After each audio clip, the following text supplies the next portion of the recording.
am. Well, I've been asked to by soccer, by football, by Johnny.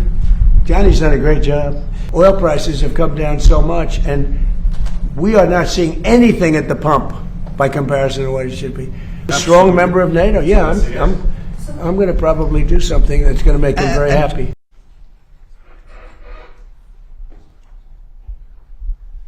Well, thank you very much. It's a great honor to be with a friend of mine, a man who is respected all over the world, actually, but he's in charge of NATO. He's the Secretary General, Mark Rutte, and he's really done a great job. He was not too much involved when they weren't too nice to us in our recent little military skirmish, but he is a man that's respected by everybody. And Mark, maybe you'd like to say a few words. Absolutely. And a few things I want to share with the media, with you being here present. And it's about your leadership. First of all, about Iran. I really want to make clear how important it is what you are doing on Iran. This is, first of all, about the nuclear capability Iran was basically getting its hands on. And it would have been a threat to the region, it would have been a threat to the whole world. This is a country which is exporting chaos, it is exporting terrorism. And they were very near to getting their hands on the nuclear capability. You have seen last week with the G7, all the leaders in the G7 applauding the fact that this nuclear capability has been degraded. This is extremely important, and I just want to make this clear, because sometimes people think, why was this whole Iran thing going on? This is about security, about safety. This is the leader of the free world taking responsibility beyond the shores of the United States for the rest of the world, and this is what you did. I know there have been debates about whether your allies in Europe were with you enough. I just want to say one thing, which they is weren't. Yeah, but let me say one thing, which is I know you think that, but let me. And I know about the let's say your irritation about that. But when you look at the numbers, 4,000 to 5,000 U.S. planes taking off from bases in Europe. In the 6 weeks this war took place, still the ceasefire took place mid-April. Bucharest, the airport in Romania, having to close. It had to close for commercial traffic because they had to make sure that you were able to send a tanker aircraft up in the air. So this is what I know. There have been isolated cases about which you are really disappointed. But generally speaking, your European allies have been there with you. I really want to make the point. 4,000 to 5,000 US planes taking off from European air bases. So that's about Iran. Now I want to take you, if you stay here, yes, go ahead. I go over to these boards here, because I want to show you what this president was able to achieve. And I start with this chart. This chart is about the Trump trillion. The Trump trillion shows you the increase Europeans and Canadians are paying into defense since you took office in 2017. Right. Trump 45 plus Trump 47.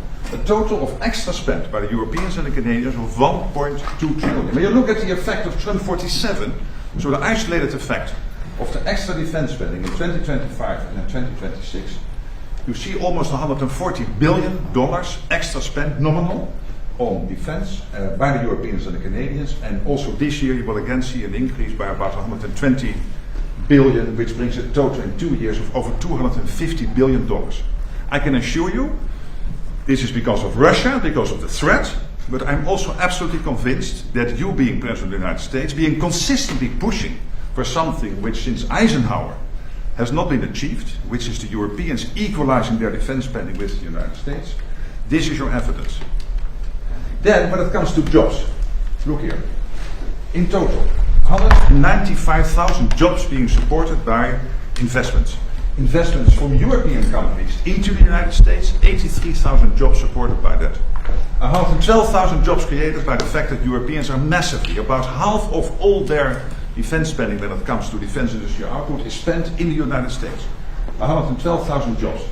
Last year they spent $54 billion on US defense industrial output. There is now an order catalog, an order backlog of $300 billion. So $300 billion of defense spending from Europeans, buying this in the US over the next couple of years, which is already on the order book. Last year 54 billion, a total now order book of 300 billion, totally almost 200,000. These are real jobs, real people, like you had yesterday when you spoke in Pennsylvania, the people behind you. But I want to say two things more, if you allow me. First of all, to get all of this done, we had to increase the defense industrial output. There is a big problem. The problem is that both in the United States and in Europe we are not producing enough. Our stockpiles have to be replenished because of the war in Ukraine and what we do there, and for all the other reasons. You have taken leadership here. Last week you signed the Defense Procurement Act. You made it possible for companies to work together to be able, therefore, to ramp up their defense production. You have been very harsh with them a couple of weeks ago. I had one of them over in my office. Yeah, it was really harsh. I had one of them over in my office. He was still trembling. One of the CEOs. And I said, this is good. This is exactly what we need. Because we need this extra defense output. This is important for Europe. When I point at all these jobs, of course also many jobs being created in Europe and in Canada, but again almost 200,000 here in the United States, supported by all these investments. But it is about defense industrial output, and this is also what the Ankara summit has to be about. The whole first day will be about defense industrial production, because we can spend as much as we want, but we need the interceptors, the missiles, we need the tanks, we need the artificial intelligence, etc., etc. And this is what you are doing. Doing that in the US, but also therefore putting all that pressure on the defense industrial base. And finally, you had the G7 last week. I think that was a big success. What you've seen there is that yes, you are President of the United States, but I want to make this point. For me, you are first of all the leader of the free world. In 2 weeks in Ankara, you will have not 7 countries, you will have 42 countries, the 32 allies, US and the other 31, but also 9 or 10 other countries from the Middle East, from the Indo-Pacific. And they want to hear your lead. You will provide it, I know this. This is what you do in Iran, this is what you do in defense industrial output, on spending and all of this. You being leader of the free world. And now we see it with Ukraine, the fact that Ukraine stays strong in the fight, that you still provide all the stuff they need, paid for by European and Canadian allies, fair enough, but very important for them to stay in the fight and all the other things the United States is doing. So I'm really looking forward to that summit. I know that Erdogan, the president of Turkey, looks forward to receiving his good friend Donald J. Trump. But I just wanted to tell this story because, ladies and gentlemen of the American media, this is important. This is your president, but also leader of the free world, taking the leadership role as is necessary. Thank you very much. Thank you very much. Any questions, please? Mr. President, after all this, you've been so transformative vis-a-vis NATO, and I think the Secretary General just stated that. You transformed NATO, the like of which nobody would have even thought that you could have done. After all that, do you still think that European allies, like you told me, treated you badly? And if so, what can they do to make things better? And to you, Secretary Rutte, can you confirm that all the thousands of flights, as you stated today and yesterday on Fox News, are in compliance with NATO treaties? Well, let me just say, he's been a friend of mine. He's a great guy, great leader, great Secretary General. Everybody respects him. And I appreciate your nice words, but you really have done a good job. And I think if anybody else were in that position, we wouldn't even be meeting today, to be honest with you, because we were let down. We didn't need help on this at all. We demolished them in literally the first week. But it would have been nice if they would have said, we'd like to help.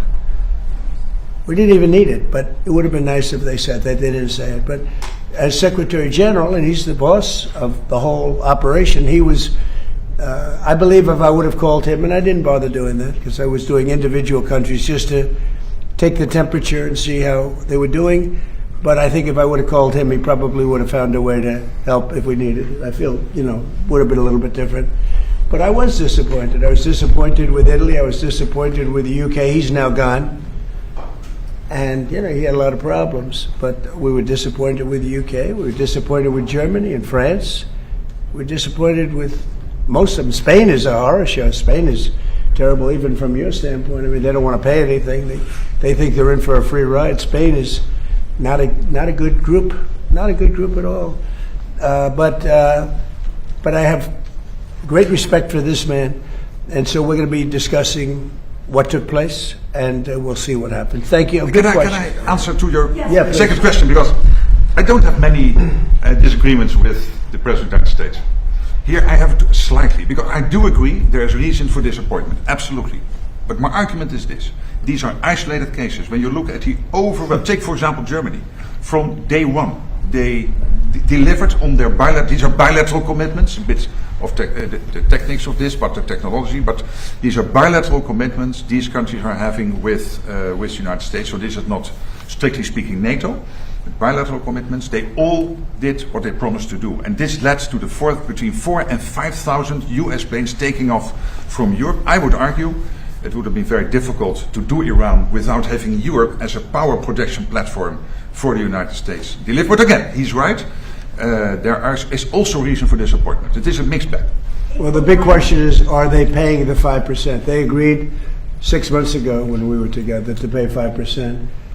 And for the most part, they're not paying. Well, when you look at the numbers, take for example Germany. So we agreed they get a couple of years to get there because you cannot spend it in 1 year because you have an absorption problem. But Germany, for example, Germany is doubling its defense spending between 2021 and 2029. They will spend over 150 billion by 2029, which is staggering, more than the French and the Brits combined even. Take the Dutch, and Poland and the Baltics already there, countries like Denmark really stepping up, so and the Nordics. So it's a bit of a mixed bag, but most of them are doing it, and the alliance is so much stronger because of this man.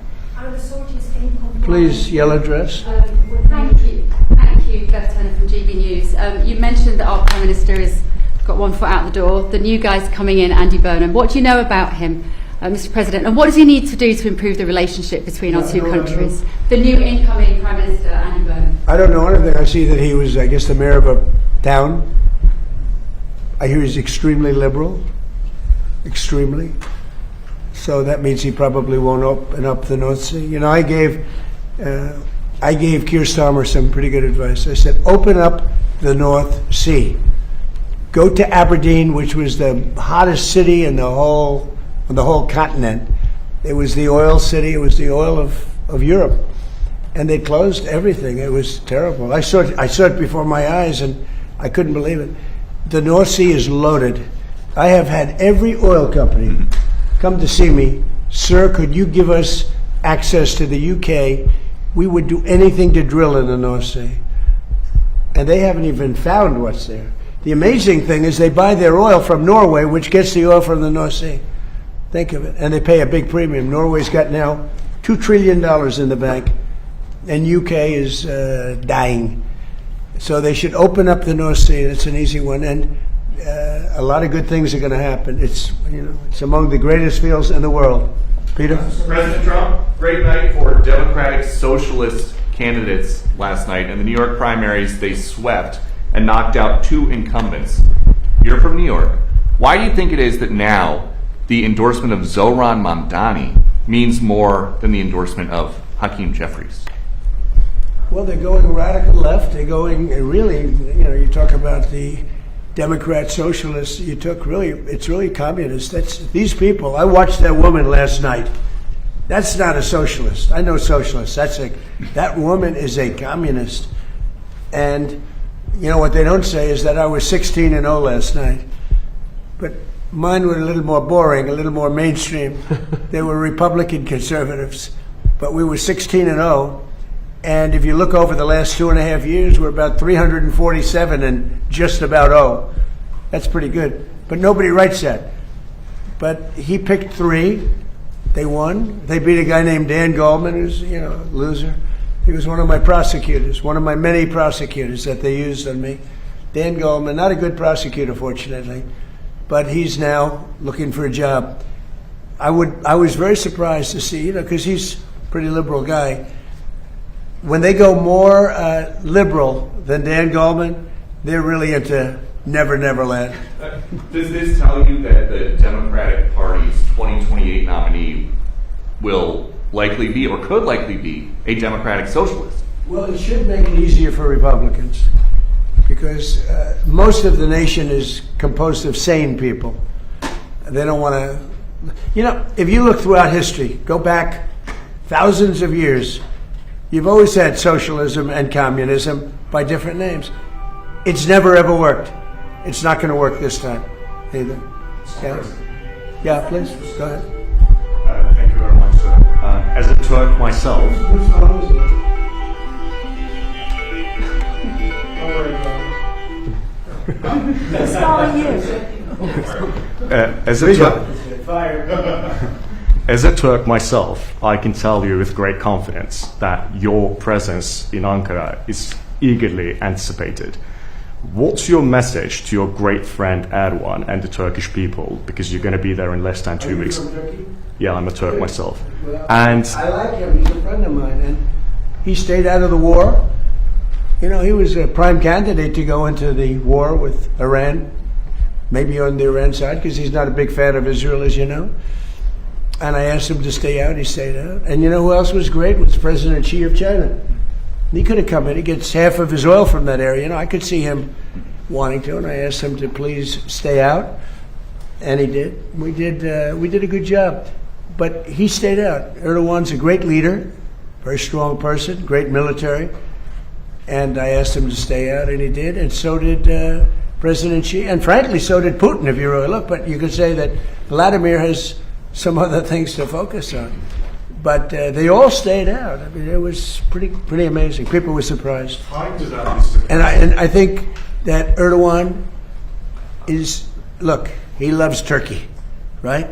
He's doing a great job. He loves Turkey. I love the U.S., but he loves Turkey, and he's doing a great job. He's a respected man, a respected leader, and he's been a friend of mine. Now, I shouldn't say that, because guys like Peter will say, oh, he likes Erdogan. He likes Erdogan. No, Peter won't. Peter is good. Some of the others, let's say. But Erdogan is a strong man, but he's been everything I've ever asked him for, he's done. Mr. President, Mr. Secretary General clearly pointed out that allies want to do defense business with you, and Turkey is definitely one of them. Absolutely. They want the F-110 jet engines, and they want the F-35 fighter jets. Are you going to Turkey with a big gift bag for Erdogan? Yeah, I think so. Look, he's a member of NATO. Some people don't consider himself, but he really is. He's a strong member of NATO. Yeah, I'm going to probably do something that's going to make him very happy. And Turkey has Tell him hello, huge, right? Tell him hello. He's a good man. And Turkey has a huge defense industrial base. 3,000 companies working all over the alliance, also here in the United States. So strong. People don't know how big Turkey is in terms of the military. It's a very strong. They have a lot of our equipment. A very strong military because of him. Yeah, please. What are your expectations, sir, about this meeting in Ankara? What do you think? Well, what are your except for the fact expectations? that it was being held in Turkey by President Erdogan, I don't think I would have gone to it. You would come for me. But I might go for it. I might have. You're right. I mean, I wouldn't have gone for, what we went through over the last 2 months with, the various countries. But you're probably right. I would have gone for you. But I would have not gone for most people. But he called me up. He said, please, I have it in Turkey. You got to be there. The United States has to be there. And so I'm going out of respect to President Erdogan. What do you want the allies to do more than what they are doing right now? Do you have Be loyal. an ask? I just want their loyalty. We don't need their money. We don't need anything. We have the most powerful military in the world by far. But I just want loyalty. We're so loyal to them. We're always fighting for them. We have thousands of troops all over Europe. In Germany, we have 50,000 troops. And then you want give us a little nudge, give us a little kiss. We don't want much. And they say, no, we can't do it. We're paying hundreds of millions of dollars for the troops that we have in Germany, the troops that we have in UK, the troops that we have all over Europe. I will say Poland was very good. I endorsed him, and he won. By the way, many people that I endorsed outside of the United States won. You know that, right? Do you know we had a big win yesterday with Colombia, a favorite place of Marco. Marco loves Colombia, but no, I endorsed a man who was, the end, and he won. But the same thing in Poland. He was number 10. I endorsed him. I didn't like the man that was the president at all, and I endorsed him. He was a fighter, a big fighter, a good fighter, and I endorsed him. He came from 10th place and he won, and they say it was the biggest upset in Europe in 50 years for a major election. And you know what? He's going to be a great president of Poland. Mr. President, but we have many people, South America, but we just the other day we endorsed somebody, that El Tigre, They call him El Tigre because he's tough. He's another fighter. I like fighters again. Mr. President, you like but he winners. won. Mr. And it's President, great. you like winners. Do you think President Zelensky is winning right now? You famously. Well, he's doing pretty well. Look, no matter how you look at it, he's doing pretty well. He's holding his own at least. A lot of people dying on both sides, but I think he's doing pretty well. You got to hand it to him. Can I ask you? Look, you have to say he's courageous. He's got great equipment, but he's got great men. He's got fighters. Can I ask you one other question? Yeah. Have you seen the report into the Minab school attack, sir? Could you tell us? I have not seen it, no. Why not? At some point, well, I have to wait for it to be It's been complete. complete. I don't know that they're ever going to solve that problem. I mean, you could ask Pete, but I don't know that they're ever. They're going to say it was one of our missiles. Pete, I don't know that they're ever going to solve that problem in terms of whose fault was it, because there were missiles flying all over the place. So you won't accept And it's that? horrible what happened, but there were missiles flying all over the place. And somebody said it was our missile. Well, maybe it wasn't our missile, but I've seen nothing to lead me to believe it was. There were plenty of missiles being flown by other people. What do you think, Pete? Mr. President, we've taken the investigation very seriously, and when the appropriate time is right, whatever that outcome is, that'll be the time to divulge. And do you know what the I results mean, if of you the come up with the investigation right is? answer, I don't think it's going to be us. I don't think it was us. There were a lot of missiles being fired at that time. Yeah, please. Mr. President, you just had a colourful lunch on the Senate, in the Senate. Would you be open to a compromise measure that had provisions of the SAVE Act into a reconciliation bill? Not really. No, the SAVE Act should be, it's not compromise. It's voter ID, it's proof of citizenship, and it's also the mail-in ballots. We want mail-in ballots for the military if they're away. We want them for people that are ill or people that are in some form handicapped or have a hard time, or people even that are on vacation. I'm open to that. But mail-in ballots, you have to vote because we have a lot of rigged elections. And would you veto the housing bill? And then we added in men in women's sports is a no-no. No men in women's sports, and no transgender mutilization of our children. These are 99% issues, and we have to do it. We have to protect. Look at what's gone on in Los Angeles and California. The vote still hasn't been counted. What's it, 2 weeks now? It still hasn't been counted. And I don't know Spencer Pratt, but I watched him, and he was doing really nicely. All of a sudden, he's out. And I said he was going to be out because he was doing well. And then a week later, they started saying, oh, he's starting to lose favor. He's starting to lose. I said, they just rigged the election. And they were going to do that with Steve Hilton. He's a good man. And I asked the U.S. Attorney to go look at their votes. And as soon as I did that, they announced that Steve Hilton would be a finalist. So, no, we have rigged elections. Now, in my case, I made it too big to rig. Remember the expression, too big to rig? But we have rigged, and we have to have voter ID. If we don't have voter ID and proof of citizenship, but basically it's the Save America Act. Everybody wants it. Everybody is it, including Democrats. 87% of Democrats want it. Not the leaders, because they want to cheat. Their policy is so bad, they're unelectable. Would you veto the housing bill if it came to your desk, sir? Would you veto it? About what? If the housing bill that you didn't sign today, if it came to I your desk... said I'm not signing the housing bill. I want to see what happens with Sam. Look, the housing bill is housing. I made billions of dollars with housing. I know housing better than anybody, maybe anywhere. It's all about the interest rate. Lower the interest rates, you can have all the housing you want. But you have to understand, I don't want to hurt people that own houses too. These people, for the first time in their lives, they have valuable houses. They become rich. I don't want to hurt them either. Sir, What you want to do is what good for everyone? Get the interest rates down. We have this numbskull that was the head of the Fed before, and he's a stupid person. And we call him too late because he was too late with the interest rates all the time. We need low interest rates. Low interest rates will solve everything. We'll solve that. Now, despite that, we're doing well with housing. But where we're really doing well is oil is plummeting and costs are coming down.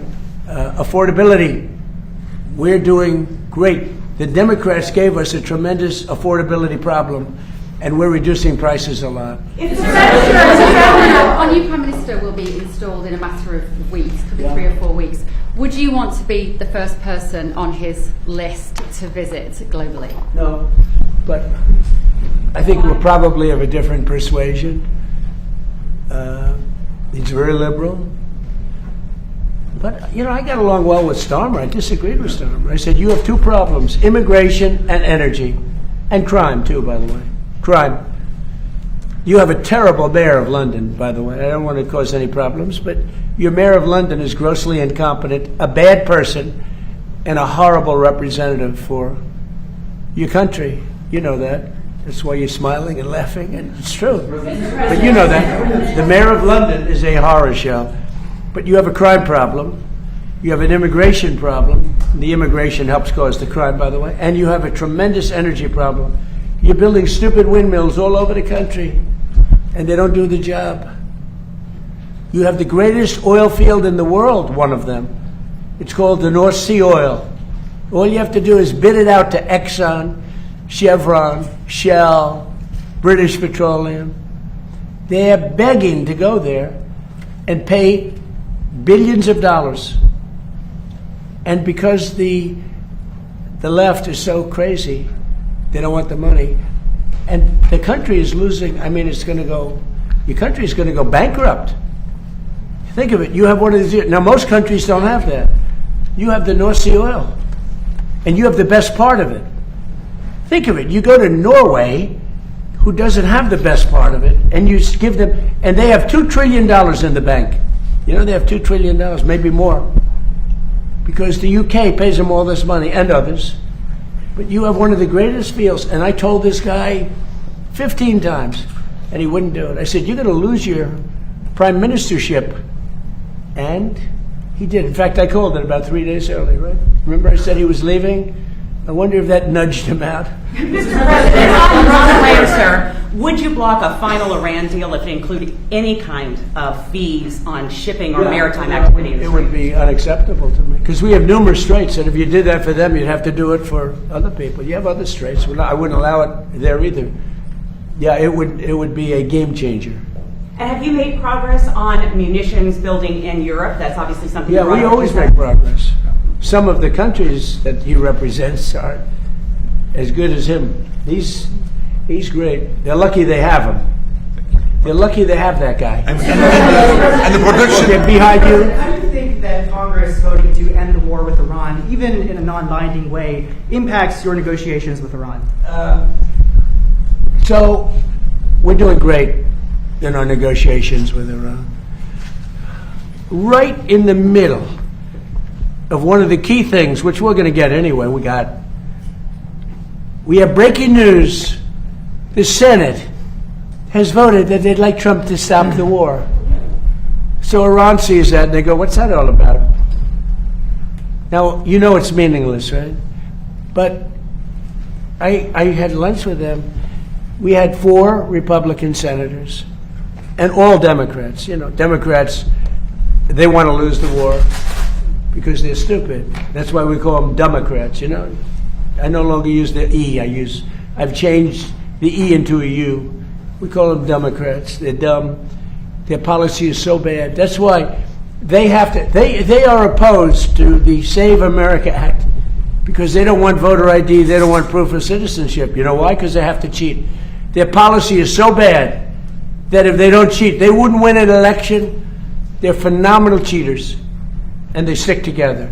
But the people, the Democrat people, are 87% in favor of the Save America Act. Thank you,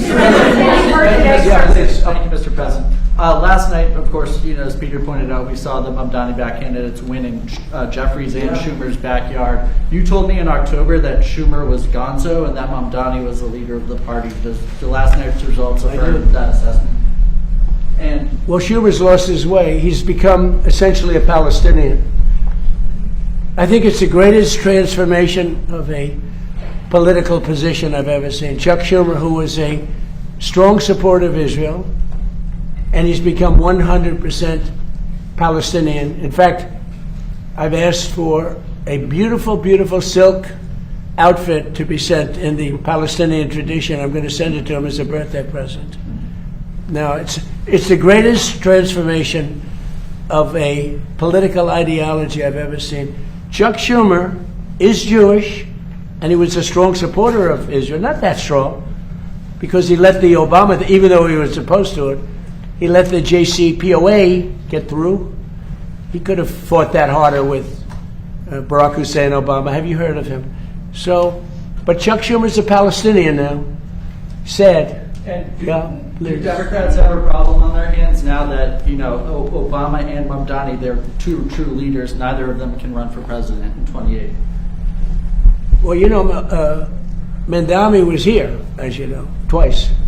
And he's a very nice guy. He's a charming guy, good-looking guy. We talk, but you can't raise taxes on people when you force them to leave your state or your city, and they're leaving and they're going to Florida. Most of them are going down to Palm Beach and Miami. They're just leaving. And they pay 90% of your taxes. And I keep wondering, how are you going to do this? Every day you read about somebody that's leaving for Florida, mostly Florida, and other places, but they're leaving. You can't put estate taxes on that are so high that when a loving father or mother dies and they leave it to their beautiful child, the child is supposed to pay 50% tax. That's on top of federal tax, right? So basically you're leaving them nothing. What you're doing is you could be liberal, you could be anything. It's common sense. You're forcing people to leave, and these are the people that pay the taxes. They pay 90% of the taxes, and they're leaving New York, and they're leaving California too. Yeah, please. Yeah, thank you very much, Mr. President. You said yes to the jet engines, but you're a very direct, very straightforward, no-nonsense man, as you're known in Turkey as well. What needs to happen for the F-35 deal to be finalized? What do you need to see? Why don't you answer that question, JD? I want to give you an easy one. Okay, That's an thank you, easy sir. He's done a great job over there, by the way. Well, I know that Pete and the entire team are reviewing this right now because there are certain things that we have to certify that have happened in order to comply with American law. The president has asked us to do that. We're running the traps and confirming that's happened. This is really a congressional thing and ensuring that Turkey has complied with American law so they can get the F-35s. And, of course, we'll announce that when we have We're going to work on that this. review complete. Yeah, we're going to work. Look, hey, he's a man he's a little controversial, but I am too. But I know him. I think he's a very good person. He's helped us a lot. Anytime I've helped, like as an example, I said, I'd love you to stay out of the war with Iran. That's a natural for him, right? He stayed out.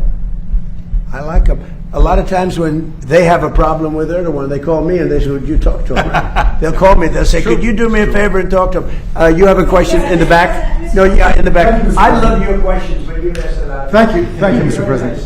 Thank you, Mr. President. Earlier today, you instructed your Department of Justice to do an investigation for oil companies that you said gas prices were not coming down quick enough, and you are concerned that there is price gouging going on, taking advantage of the crisis. Sir, can you elaborate on that? So it's ExxonMobil, it's Chevron, it's Shell, it's BP, it's a lot of them. The gasoline or the oil prices have come down so much, and we are not seeing anything at the pump by comparison to what it should be. We should be, in my opinion, at $2.25 right now at the pump. And we're higher than that. And we are doing a big investigation on it, yeah. They're not reducing the prices commensurate with what's happening. Look, we are sending out, think of it, 19 million barrels came out yesterday. That is a flood. That's like a gusher. That's an oil gusher. And they should be much lower, the gasoline prices, which really is what people see more than anything else, but for their car. But the gasoline prices should be much lower at the pump.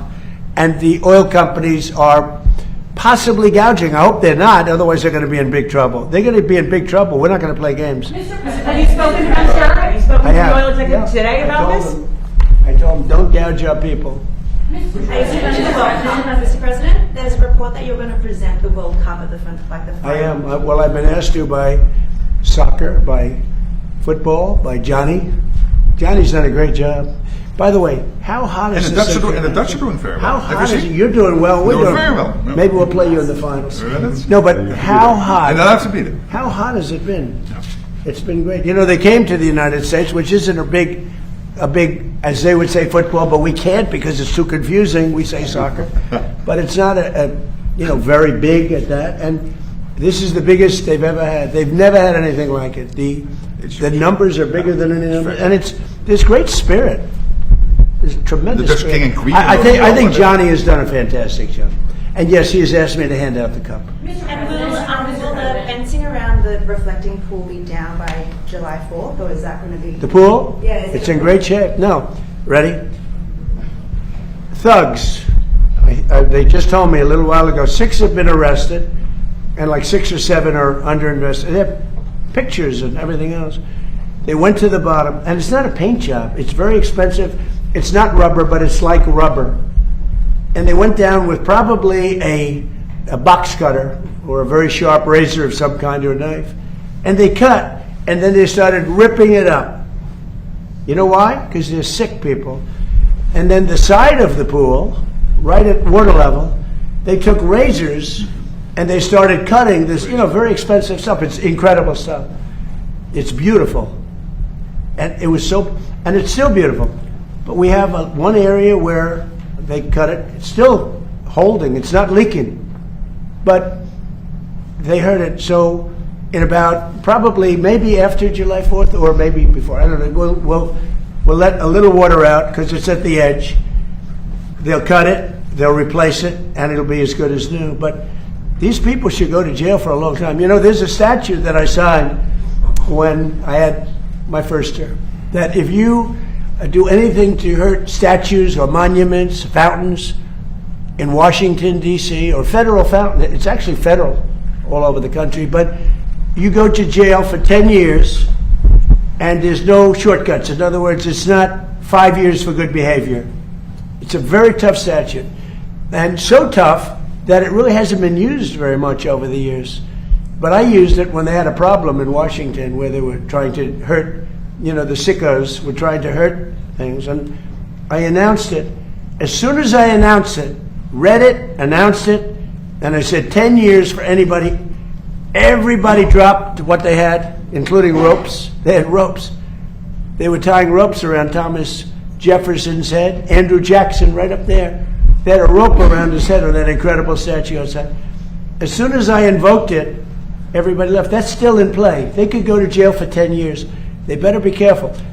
They have a gash on that beautiful pool. It's a reflecting one. This is a very expensive material. Then on top of it, we did a much bigger job than we said we were going to do because we did all the outer areas and everything else. We did a beautiful job. It's like a piece of glass. And for some reason, this disturbed the radical left lunatics. One of the guys, he's a member or a big payer to Act Blue.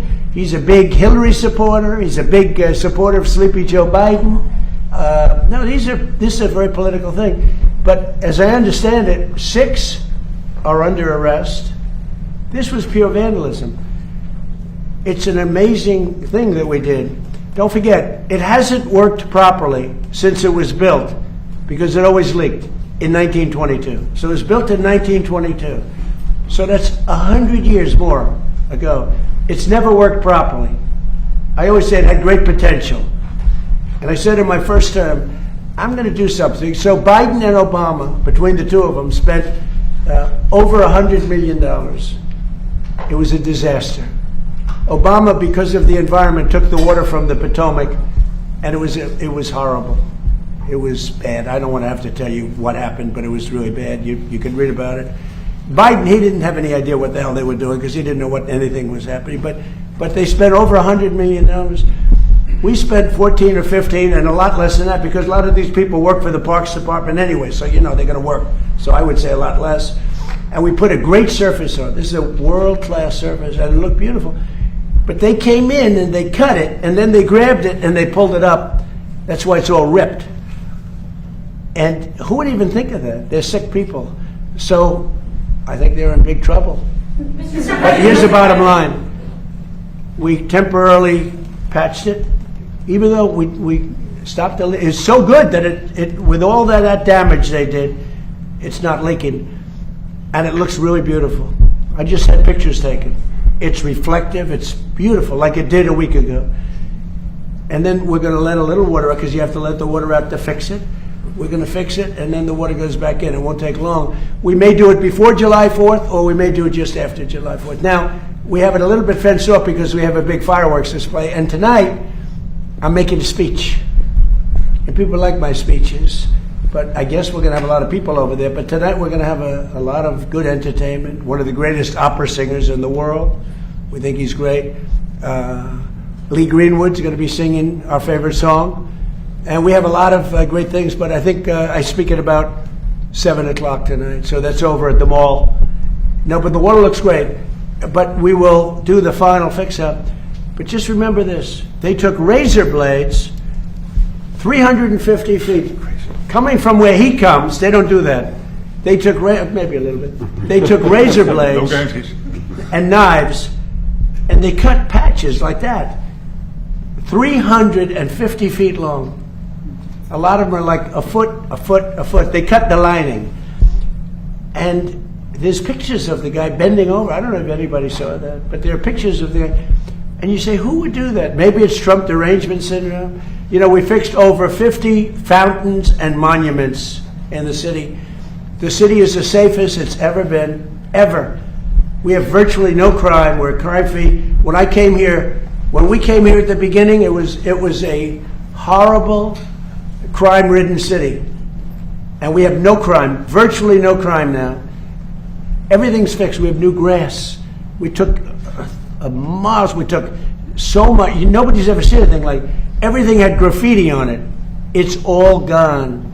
The tents all over the lawns, which were terrible, are all gone. The fences are all gone because nobody goes on the lawns anymore.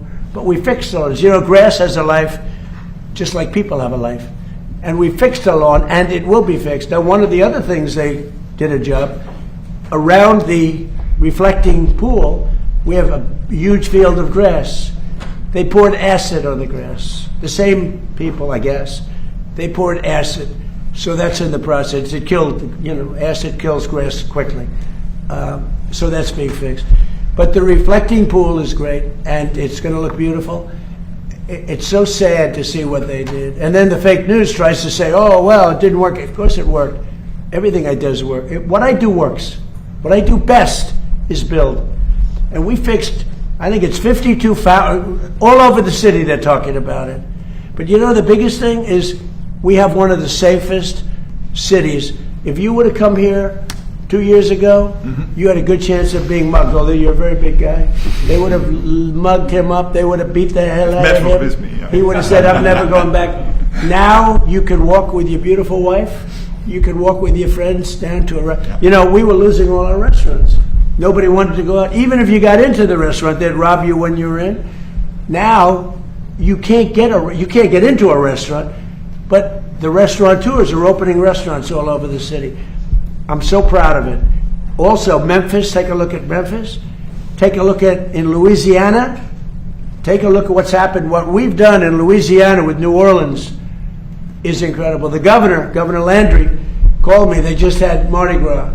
He said, it's the safest Mardi Gras we've had in 75 years. It's great. We've done a good job. And you know what? In Chicago, they had many murders over the last week. Many. I could make Chicago with this group of strong people. That's okay. You know, one thing we got from the Supreme Court, we have merit. So if you have great students, great marks, great scores, great boards, you get into a good college. If you're bad, you don't get into a good college. In other words, it's based on merit. Tough decision for them. But that also applies to the military. We have tough people in the military. And the National Guard has done an incredible job in Washington. And my people have done an incredible job. So if you look at Memphis, crime is down 78%. I have a friend from Memphis, he was going to leave. And he called me, he said, I've never seen anything like this. It's like a different city. And also in New Orleans, it's like people can't believe it. I could do that for Chicago. I'd love to do Chicago because Chicago's potentially a great city, but you're going to lose it It's got to be done. And we do something much more than they can do, because we take people out and bring them back to the country from where they came out of jails, where they're drug lords and drug dealers and people from mental institutions. And I'd love to do it in Los Angeles, and I'd love to do it in New York City. I love New York. I'd like to see. They had a lot of problems in New York over the last couple of weeks. If we were there, they wouldn't have any of those problems. And we removed the bad people from those cities so they never come back. Now, some liberal people probably don't like the sound of that, but 92% of crime is caused in these cities is caused by 2% of the people. I love that number because it's easily solved. Think of that. 92% of the crime in Washington was caused by 2% of the people. We moved out almost 5,000 career criminals and people from other countries. And Washington now is one of the safest cities, I could say, on the planet, but let's just say in the U.S. And it's beautiful now. The reflecting pool, but we have 52. I think it's much more than that. It's going to soon be more than that. You see them opening up, and my team has done an unbelievable job. Doug Burgum has been great, Department of the Interior, and his people. Greg and these people, they're phenomenal. But think of that. You work so hard. You get it open way ahead of July 4th. July 4th was the key. And then somebody's in there with a knife cutting it and ripping the floor out. It's terrible. But the 350-foot gash in the side, it's a terrible thing. Ready? Here, I'm going to end on this. I'm so proud of Washington, D.C. It's become one of the hottest cities in the world. But what is the hottest in the world is the United States of America. We have the hottest city, and you know that. You were talking about that. 2 years ago, we were laughed at. We were a joke. We were a dead country. Now we're the hottest country anywhere in the world. Thank you very much, everybody. Thank you, Press. Thank you, Press. Thank you, Press. Thank you, Press. Thank you very much. Thank you. Thank you, guys.